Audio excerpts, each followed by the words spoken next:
Bismillahirrahmanirrahim. Qala musannifu Kecenet dewi itu Mas Wahyu. Kenapa nih gue? Kecenet ki ambak Mas. Meta nih lho, meta ay ini lho. Oh. Aku krungu suaraku. Mas Wahyu. Nama Wahyu cukup umum di Indonesia. Ada kemungkinan berjual. Sepeda listrik. Betul. Bismillahirrahmanirrahim. Qala musannifu rahimallahu taala wa nafa'ana bihi wa bi ulumihi fid dharaini amin ya rabbal alamin. Ya udah, saya menjelaskan tentang wahyu. Tentang wahyu dari Allah Subhanahu wa taala. Wahyu itu adalah nama sesuatu yang dikirimkan dari Allah Subhanahu wa taala melalui malaikat Jibril yang dikirimkan kepada para anbiya dan juga para rasul. Itu namanya wahyu. Ada beberapa cara ketika Kanjeng Nabi Shallallahu Alaihi Wasallam itu menerima wahyu. Yang pertama itu bidaqatil jaros. Jadi Kanjeng Nabi itu krungu seperti bel yang sangat gemerincing. Bidaqatil jaros. Berarti berbeki napa kupingi Kanjeng Nabi Shallallahu Alaihi Wasallam. Bawanter suarane itu tadi itu. Jadi yang pertama itu tekane wahyu nenggone Kanjeng Nabi itu yang pertama bidaqatil jaros, seperti bunyi bel yang sangat gemerincing. Kemudian yang kedua itu bil hatif yaitu suara tanpa rupa. Kok biasanya Mas Soni dhisik ndelok nenggone TPI utawa ning MNC TV utawa Indosiar kisah nyata tentang apa?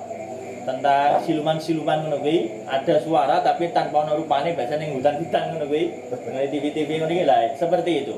Berarti seperti ada suara tapi tidak ada yang mengatakan. Tapi tetap yang menyampaikan adalah malaikat Jibril. Berarti bil hatif, suara tanpa rupa.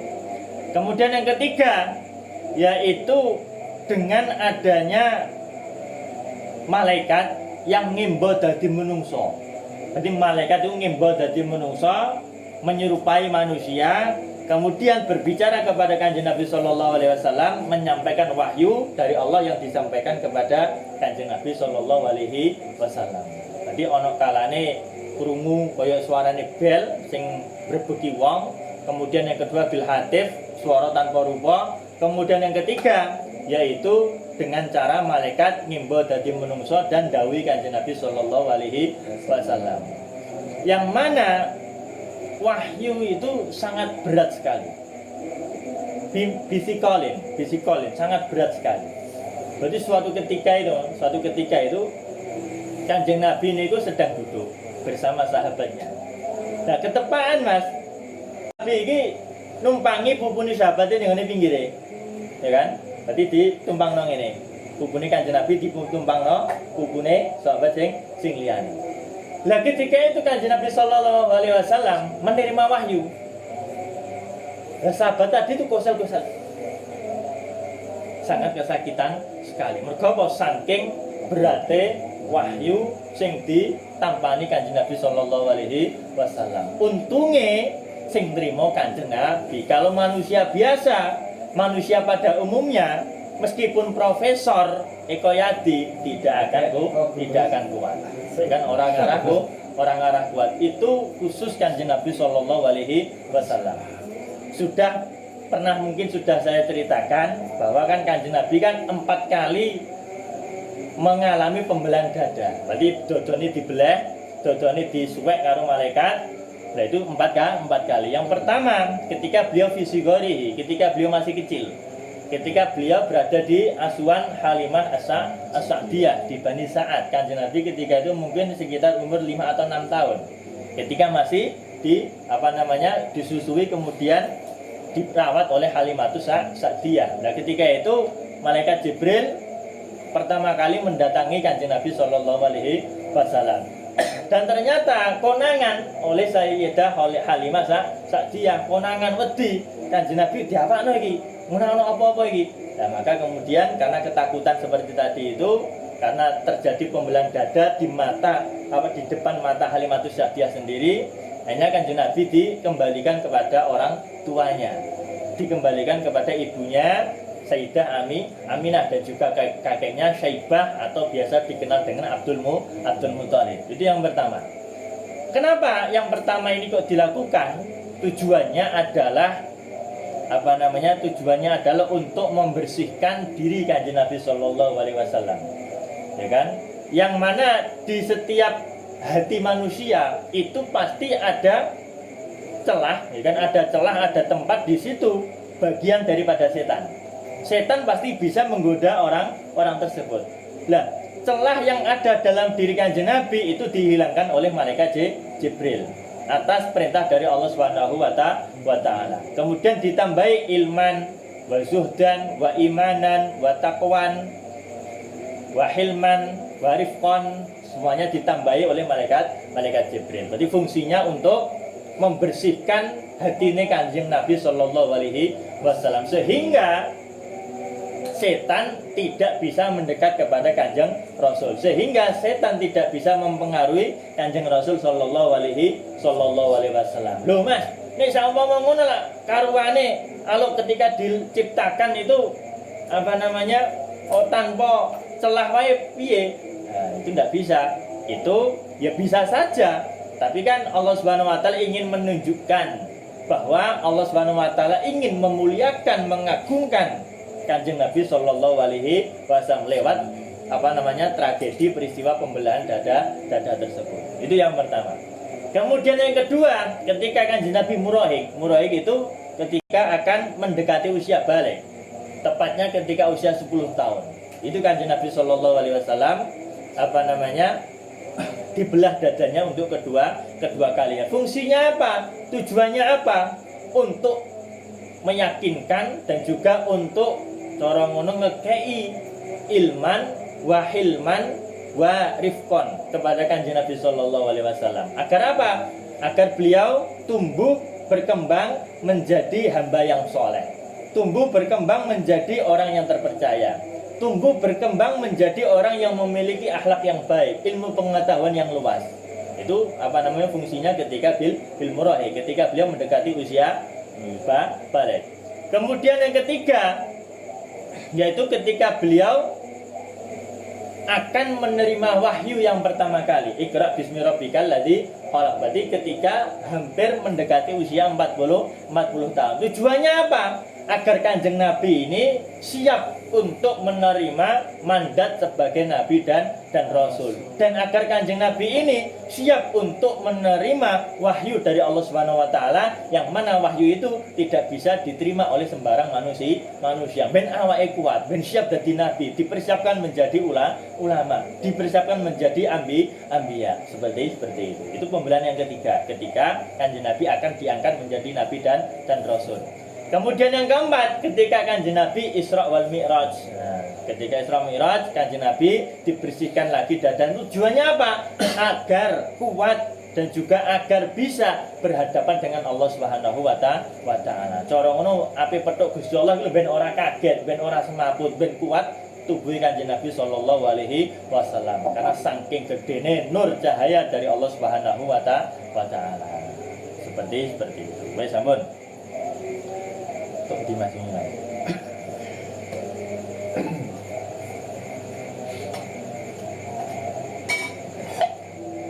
Al-maqalatus sabiyah asyar. Makalah yang nomor 17. Kila as'adun nasi man lahu qalbun alimun. Dikatakan bahwasanya bejo-bejone menungso, paling bahagia-bahagiane menungso adalah man lahu qalbun alimun, yang mempunyai hati yang ngerti, atine pirsa, atine sadar terhadap Allah Subhanahu wa taala. Dia merasa diawasi oleh Allah, dia merasa diperhatikan oleh Allah. Tidak ada pendengaran, tidak ada penglihatan, tidak ada setiap perilaku, dan tidak ada setiap apa yang terlintas di dalam hatinya, kecuali pasti Allah Subhanahu wa taala tahu. Wa ma ya'zubu an rabbika min misqali dzarratin la fis samai wala fil ardi. Tidak ada di dalam bumi ini maupun di langit, meskipun sekecil biji atom, melainkan pasti Allah Subhanahu wa taala tahu tentang hal itu.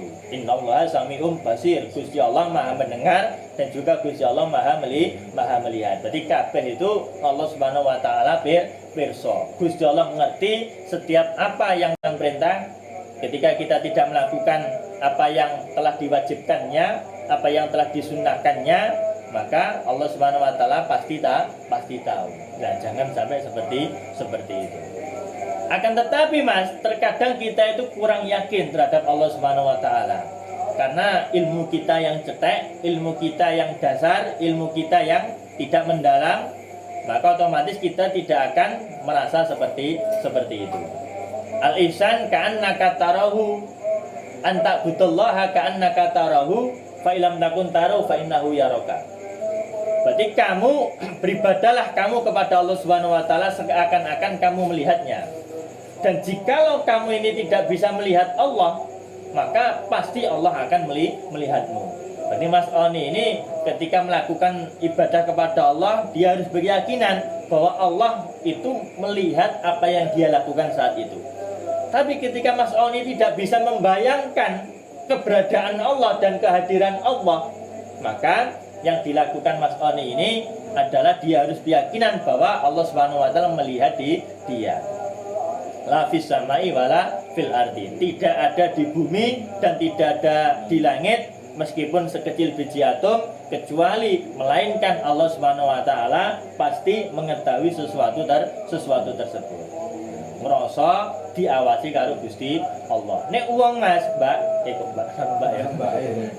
Nek uang Mas, nek uang itu ngerasa diawasi, pasti dia akan malu ketika melakukan perbuatan kemaksiatan.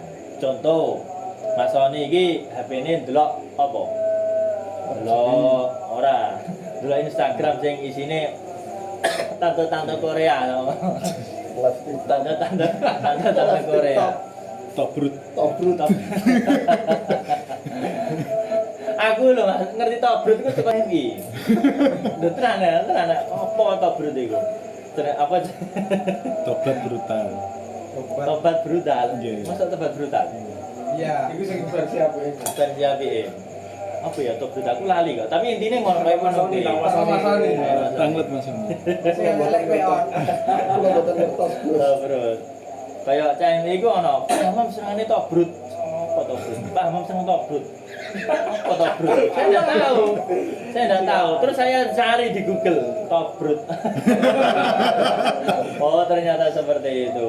Wah, mungkin loh. Kadang pergaulan itu terkadang juga salah, kan? Berarti ngerti tobrut itu ya karena pergaulan saya mendekati orang-orang yang seperti itu. Ini cak kecil Mas, kelas loro iki. Adik kelas Daniel Isian bayang wis ngerti tobrut. Nah, apa tobrut itu? Ketika saya cari di Google, oh ternyata seperti itu. Sampun. Ketika kita tidak merasakan kehadiran Allah, ketika kita tidak merasa bahwa Allah itu melihat kita, maka ingat di samping kanan kiri kita, Mas Eko, ada Raqib dan juga Atid yang akan selalu mengawasi kita, yang akan selalu mengikuti kita, dan juga selalu mencatat amal perbuatan kita. Ya kan? Idil apa? Al-mutalaqiyani gimana itu? Raqibun wa Atidun qaid. Nah, ma yalfidu illa ladaihi raqibun Atid. Tidak ada sesuatu yang diucapkan, tidak ada sesuatu yang diperbuatkan, kecuali di situ, di sebelah kanan kirinya pasti ada Raqib dan juga Atid. Yang mana Raqib dan Atid selalu siap mencatat amal perbuatan dia. Kalau perbuatannya baik, pasti dia akan mendapatkan balasannya. Tapi ketika perbuatannya tadi buruk, maka dia pasti akan merasakan akibatnya. Faman ya'mal mithqala dzarratin khairan yarah, wa man ya'mal mithqala dzarratin syarran yarah. Berarti ini kanan kiri kita pasti ada malaikat Raqib dan juga Atid. Tapi Raqib Atid itu adalah malaikat pentugas yang mendapatkan tugas mencatat amal manusia. Tapi dia juga punya khodam-khodam atau punya pembantu, yang mana pembantunya itu fungsinya adalah untuk mencatat dan juga untuk mengikuti dimanapun manusia itu berada. Jadi adalah kematian. Mas Eko duwe kanca dhisik, kancaku bareng ngopi, kancaku dhisik sak kelas karo aku saiki kok wis mati. Lah aku kok isih urip. Nah, maka kematian itu adalah pelajaran yang paling baik untuk setiap individu daripada manusia agar dia mendapatkan pelajaran, agar dia mendapatkan ibrah dari kematian tersebut. Maka ketika seseorang tadi itu ingat selalu kematian, pasti dia akan beramal yang soleh dan pasti dia akan meninggalkan sesuatu yang menyebabkan murka dari Allah Subhanahu wa Ta'ala. Kemudian kalau kematian itu tidak bisa mengingatkan dia terhadap Allah, maka seharusnya seorang hamba tadi itu mengingat-ingat kepada janji Allah yang manis, janji Allah yang membahagiakan terhadap orang-orang yang taat kepadanya. Dieling-eling janjine Gusti Allah. Janjine poso iku piye? Ganjarane poso iku ya apa? Janjine Gusti Allah ning ngene wong-wong sing sembahyang ku ya apa? Dieling-eling. Ketika kamu mengingat-ingat janji-janji Allah, pasti kamu akan termotivasi untuk selalu melakukannya dan akan termotivasi untuk selalu meninggalkan apa yang membuat Allah Subhanahu wa taala murka kepadanya. Lah seperti itu. Maka kita bisa memilih, Mas. Ketika kita tadi itu menjalankan amal yang soleh, ketika kita melakukan amal perbuatan yang baik yang menyebabkan ridhonya Allah Subhanahu wa taala, maka pasti kita akan bahagia selama-lamanya. Kebahagiaan pasti akan menghampiri kita. Kesenangan pasti akan menghampiri kita dan keberuntungan pasti akan menghampiri kita. Tapi nek wali Mas, nek umpama perbuatan yang kita lakukan itu adalah tercela, perbuatan buruk yang mendatangkan murka dari Allah Subhanahu wa taala, maka otomatis kita akan menuju kehinaan, kita akan menuju kesialan, kita akan menuju kesengsaraan dan yang menyebabkan dapat siksaan dari Allah Subhanahu wa taala. Dieling-eling. Nah, seperti itu. Pokoknya menungso itu pokoknya intinya siji lah.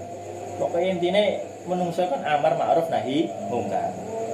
Tapi yang biasa dilakukan manusia itu hanya amar ma'ruf,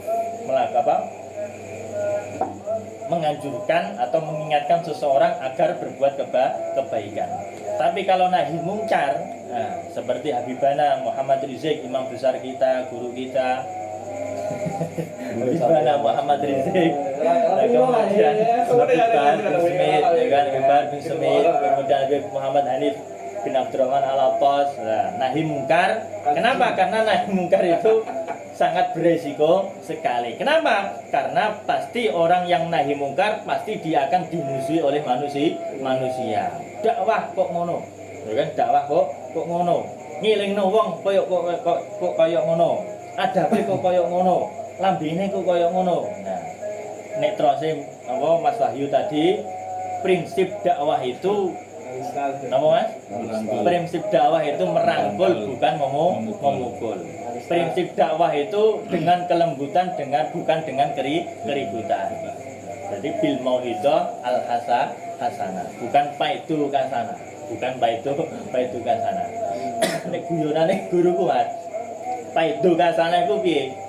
Aja milih bojo sing ayu, aja milih bojo sing sugih, aja milih bojo sing solehah, aja milih bojo sing pinter. Mergo biasane bojo-bojo sing ngono kuwi gak gelem karo awakmu.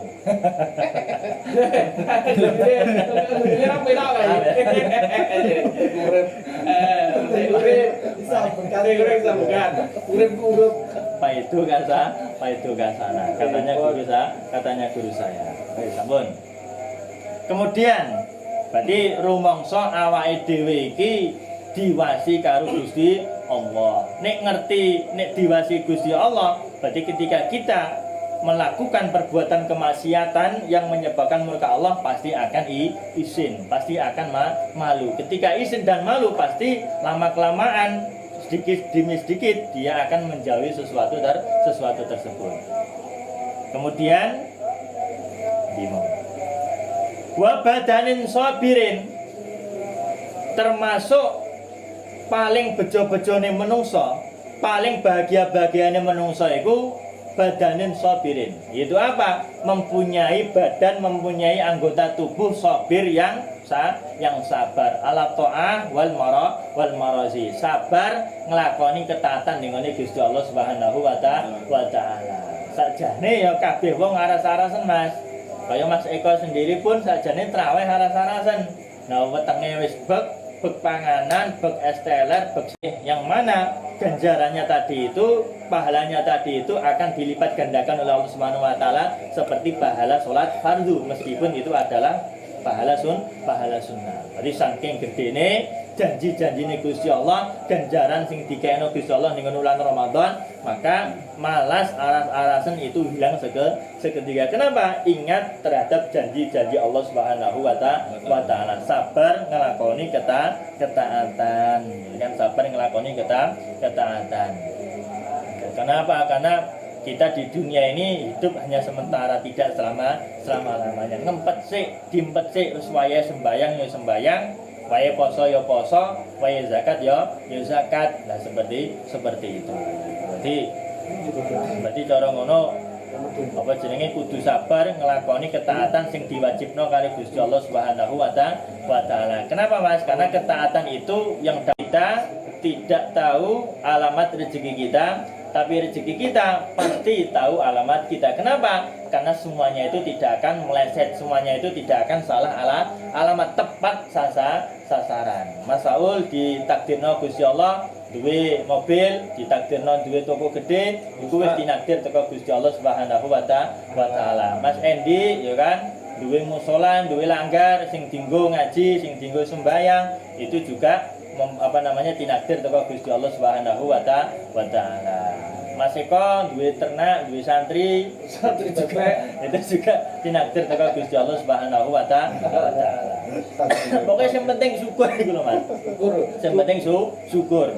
Syukur itu dapat menetapkan, melanggengkan kenikmatan yang ada dan akan menarik kenikmatan yang belum ada. La in syakartum la azidannakum. Jikalau kalian bersyukur maka pasti akan ditambahi kali Gusti Allah. Syukur itu adalah menetapkan kenikmatan yang ada, melanggengkan kenikmatan yang sudah ada dan akan menarik kenikmatan yang belum ada. Lain syakartum la azidannakum. Jadi syukur terhadap apa yang tidak dinakdirno karo Gusti Allah Subhanahu wa taala. Wis ora usah iri karo menungso, wis ora usah iri karo pandumane menungso. Pokoke apa jenenge, apa sing dinduweni, apa sing ana ning gone awake dhewe disyukuri lantaran iku teko Gusti Allah Subhanahu wa taala. Tapi terkadang yang membuat kita itu tidak bersyukur, terkadang itu adalah gengsi. Kan gengsi. Mereka urip iku sakjane murah. Urip iku sakjane apa anane wis tok. Tapi gengsi itu yang mahal. Berarti urip iku sing murah, tapi gengsi itu sing mahal. Sing sakjane urip lho Mas, sing penting urip.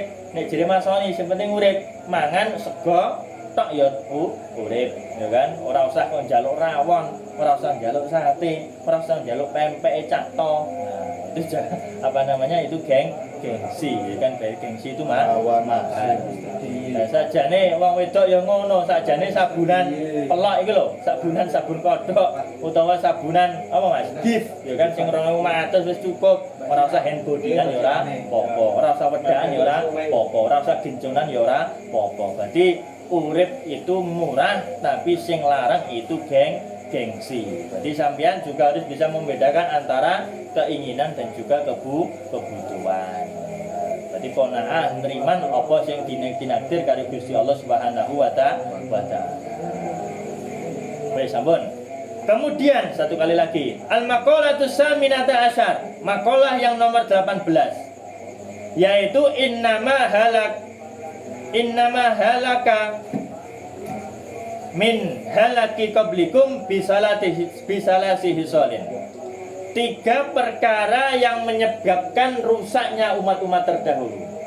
Umat dhisik diadab karo Gusti Allah, umat dhisik disiksa karo Gusti Allah karena sebab 3 perkara ini. Apa yang pertama? Bifudulil kalam. dengan kakean yang kita tadi itu ngomong menurut kita benar, menurut kita baik-baik saja, tapi mungkin ada orang yang mendengar daripada omongan kita itu dapat melukai daripada hati mereka yang mana ketika seperti itu berarti otomatis dapat menyebabkan permusuhan dan juga pertikaian.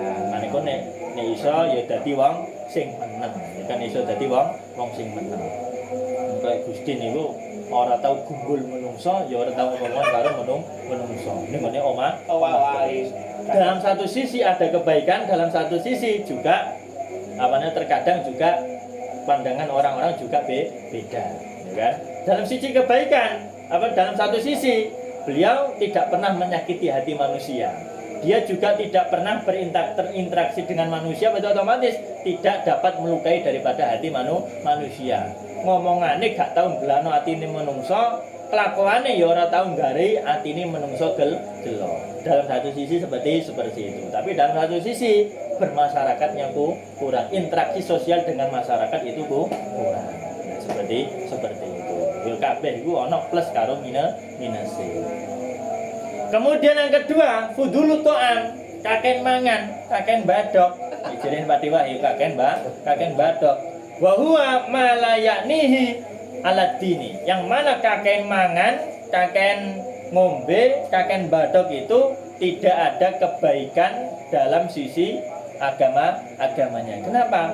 Karena kita ini di dalam Islam dituntut untuk tidak begitu peduli dengan hawa nafsu. Kenapa? Karena ketika kita itu terlalu peduli dan memanjakan menuruti hawa nafsu, maka nafsu tadi itu akan kuat. Nafsu tadi itu akan sulit dikalahkan. Ketika nafsu tadi itu sulit dikalahkan, la ammaratun bisu, ya kan? Nafsu lawamah, ya kan? Nafsu lawamah. Nafsu itu selamanya mengajak seseorang perbuatan keji dan juga mungkar. Inna ta'ama yuqawi syahwatan nahimi.